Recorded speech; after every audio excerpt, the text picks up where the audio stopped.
Welcome into the Commanders Report mailbag. I'm your host, Jack Sperry. It's my favorite segment of the week where you guys have a voice and you guys get to ask me questions directly on the burgundy and gold. And of course, I give you guys my answers. But before we get into the content today, make sure you guys click that subscribe button to join the most interactive community for Commanders fans anywhere here on the YouTube platform. We have weekly live shows where you guys get your questions in on these mailbags every single week. And then also we have weekly watch parties for every single Commanders games during the season. Those are a ton of fun. So if you guys want to join the most interactive community for Commanders fans anywhere on this platform for free, click that subscribe button and join the over 40,000 strong already subscribed to the Commanders Report. So our first one here, $10 super chat from Jerry says Terry does not have the leverage. He is under contract and the team has 2 franchise tags available. This is the last ditch effort to get paid. I love Terry, but he ain't getting $32 million. But Jerry, here's where I would counter, all right? The Washington Commanders are trying to take advantage of Jayden Daniels' rookie contract by trying to compete for Super Bowls now while he's on that rookie contract. All right, Terry McLaurin understands that that is their goal as a team and understands that if he doesn't play for the team, which is something that he can threaten at this point in time, that the Commanders have no chance of winning a Super Bowl without him on the team this year. And because Terry knows that, I think he has the leverage because Terry can go to them and say, you give me the money that I feel like I'm deserving of, or you guys can waste a season of Jayden Daniels on his rookie contract. All right, and I think that gives the player the leverage here. And the idea that players need to play out the rest of their contracts because they're under contract, of course, teams can get rid of players whenever they want. They can cut bait with them. They can trade them whenever they want. They can uproot their families if they want. But if a player feels like, I want to get a contract extension done, then the player's being selfish. And I just think that is a double standard that, I think that is completely unfair. Terry has been a fantastic ambassador for this team. He's been a consummate professional, a great teammate. He has really, he has suffered through some terrible quarterback play, some terrible offensive schematics, and some terrible, culture here in Washington before Dan Quinn showed up here. And now, when there's actually success here, now they want to play hardball with them. And I just think it's frankly disrespectful from a player that has really been so important to this team and is still so productive at his age.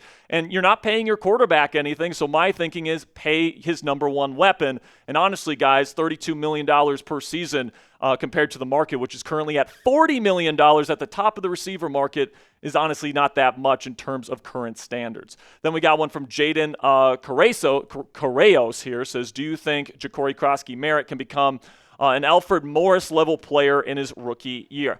I think he has a chance by the end of the year to be this team's number one running back. And, that is based on everything that we are seeing with Croskey-Merritt working his way up the depth chart. He's getting work with the number one team offense now. Apparently his jump cut ability is just insane.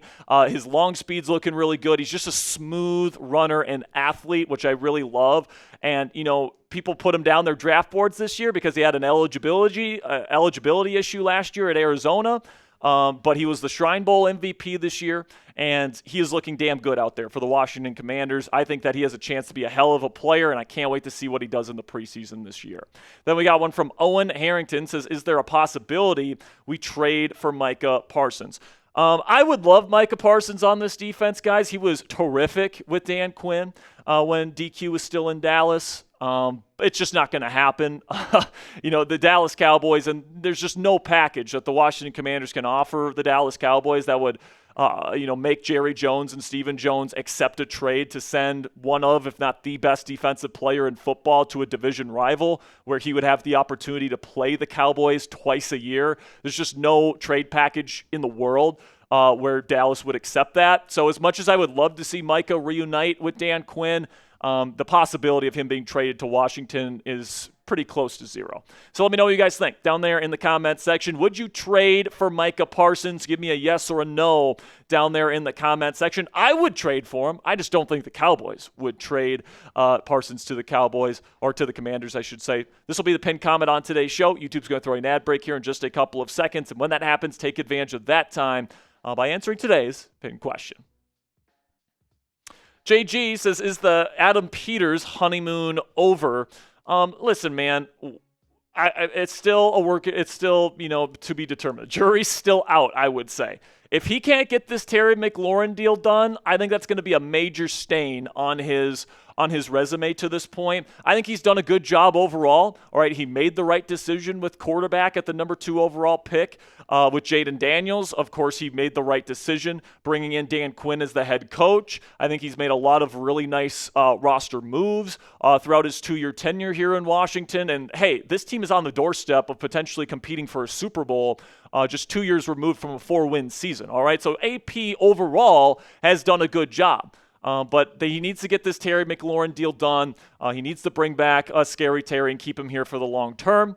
So we'll see if he gets that done. Then we got one from Bentley Smith. Says, do you think this team will have a good Super Bowl run if Terry is traded? Plain and simple, it depends on the trade. Like if they trade him to San Francisco for Juwan Jennings and Brandon Ayuk, and then Ayuk comes back off of that surgically repaired knee and looks still pretty darn good, then you get 2 good receivers added to this room alongside Deebo Samuel. And in that case, you could potentially still make a run to the Super Bowl.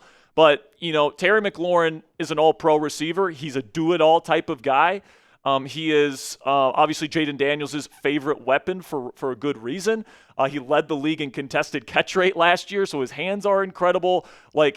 Terry McLaurin is going to be extremely difficult to replace if they end up trading him, and it's going to be hard to find somebody that's as big of an impact as he is if he's not on this football team.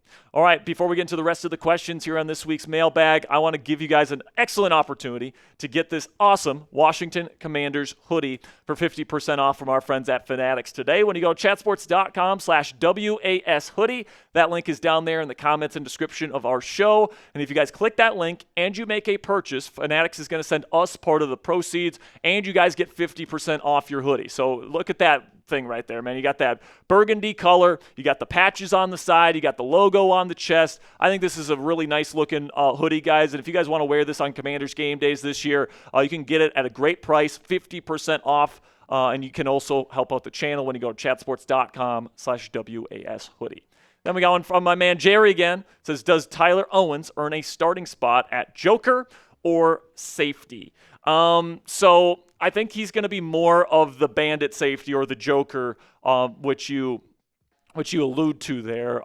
It's going to be Will Harris and it's going to be Quan Martin as the 2 safeties, the true safeties in this defense this year. And Owens is kind of that freaky, athletic, long, big, fast, athletic type of hybrid defender that can play on the ball as an edge rusher, that can play in the box, that can roam around and play kind of that nickel dime type of positioning, kind of just be that defensive chess piece. That's what he's been lining up as in Commanders training camp to this point. And this team really does believe in him. And they've actually used him quite a bit as a blitzer, Jerry, which I'm very excited about because of his get-off, because of his instincts as a rusher. I think he's one of the better blitzing safeties on the team. And I think that he's going to have a very intriguing second season here in Washington. I can't wait to see him play.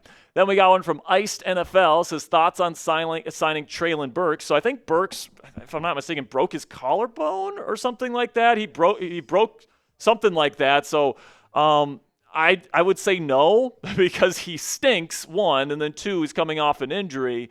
So probably not. I would say Treylon Burks, even if he was on this team, fractured collarbone confirmed. So that's going to keep him out for a while anyway. But even when he's been on the field, he hasn't been any good. So I would say probably not, Iced. We got Eugene's Music here. It says, do you Luvu going to go, or do you think Luvu's going to go off this season?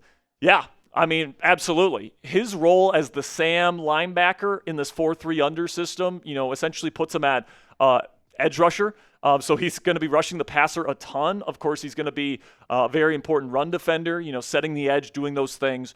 But then he's also going to be asked to go out in coverage quite a bit as well. So he's going to be asked to do all 3 phases of this position, and which is what makes this position so important in this Dan Quinn 4-3 under defense. And Luvu does it better than just about any other player could in the National Football League. His versatility, his athleticism, his instincts, his ability to get after pass rushers from that Sam linebacker alignment, it's second to none. And, I think he's a top 5 linebacker in football as we sit here today. And frankly, he's the team's number 1 edge rusher, if you think about it that way, because he does play on the ball a lot. He does get after quarterbacks, and he had 8 sacks last year in that very versatile role. So I love what Frankie Luvu brings to this defense. I think he's the best player on this defense, and I think he's definitely the most impactful. So make sure you guys click that thumbs up icon if you haven't already. If you are a real one, if you watch our shows, you appreciate the work that we put in, giving you guys free Commanders content every day, click that thumbs up icon. I greatly appreciate your guys' support. Then we got one from Abed Lampkin. Lampkin? Yeah, I think I'm getting that right. It says, is next offseason more a concern with only 3 draft picks? Yeah, it's a little bit of a concern. It really is. The way that you build sustainable success in this league is you bring in young talent. And, what those 3 draft picks mean is you don't really have a lot of room for error, right? You really got to do good with those 3 picks, especially that first-round pick that you have.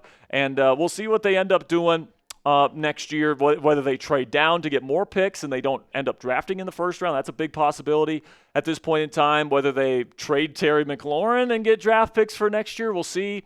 I don't think that's going to happen. But yes, I think free agency is probably going to be the main core free agency kind of team building period for this team heading into next year.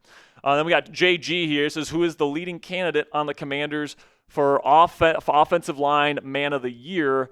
Don't just say Tunsil. Well, Tunsil's definitely the number 1, but if I'm forced to not pick him, I think it's going to be Brandon Coleman. Dan Quinn has been very, very complimentary of the way Coleman has made the adjustment to guard. And I said when he was coming out at TCU, I was very adamant that I thought he was going to be a guard at the NFL level. Now, the Commanders tried him out at tackle last year. He had some good games and showed some good things. But I've always thought that he was more of a guard in the National Football League. So I was happy when they ended up getting Laremy Tunsil this year and moving Coleman inside to guard. I think he's going to be terrific there. And I think Laremy Tunsil with Brandon Coleman as the left side of your offensive line is going to be a hell of a unit. Then we got Orthodox History here. It says, what do you think is the most likely trade package in the unfortunate scenario that we cut Terry loose? I would say the one that would intrigue me the most is the one with the San Francisco 49ers, the possibility of reuniting Jaden Daniels with Brandon Ayuk and then also getting Juwan Jennings in the deal in exchange for Terry and cash considerations. The reason why I like this deal, guys, okay, Brandon Ayuk, almost all the guaranteed money left on his deal has already been paid out by the 49ers. So if the Commanders get him, they aren't really on the hook for a ton of guaranteed money down the line. Also, his cap hits the next 2 years are extremely low. All right, it's like $1.5 million this year, and then it's around $2 million in 2026. So you're paying for somebody that was formerly an NFL All-Pro just 2 seasons ago, and he's got chemistry with Jaden Daniels. Now, obviously, there's a little bit of risk there because of the knee issue that he had last year where he tore his meniscus, his LCL, his ACL, he completely tore up his knee and he had to get it completely surgically restructured. So he's not even going to be ready for the start of the season. But he could be potentially your number 1 receiver of the future alongside Jaden Daniels, who is his best friend, by the way. There's not a whole lot of risk because there's no guaranteed money left on his deal and you can cut bait with him whenever. And then you get Juwan Jennings in the deal as well, who was a top 20 producer at the position last year. He's got great hands, great run blocker, really savvy route runner, and he can play inside and out. So, he can kind of be that stopgap number 1 while Brandon is still getting better off of that knee whenever he ends up coming back. And then whenever Ayuk does get back in the lineup, you got Ayuk, you got Jennings, and you got Deebo Samuel, and you're bringing those 3 back together after those 3 receivers led the 49ers to the Super Bowl in just 2 seasons ago. So I think that would be, I don't think that the Commanders will cut or trade Terry McLaurin. But if they do, I think that is a package that they would consider. So be honest with me down there in the comments section. Do you think Terry McLaurin gets traded? Type T if you think he gets traded, or type K if you think that the team will keep him. For me, it's not even close. I think the team keeps him, and he is a Commander for the next several years. Make sure you guys click that subscribe button if you haven't already. Great questions today, ladies and gentlemen. I will catch you guys next time. Until then, guys, go raise some hell.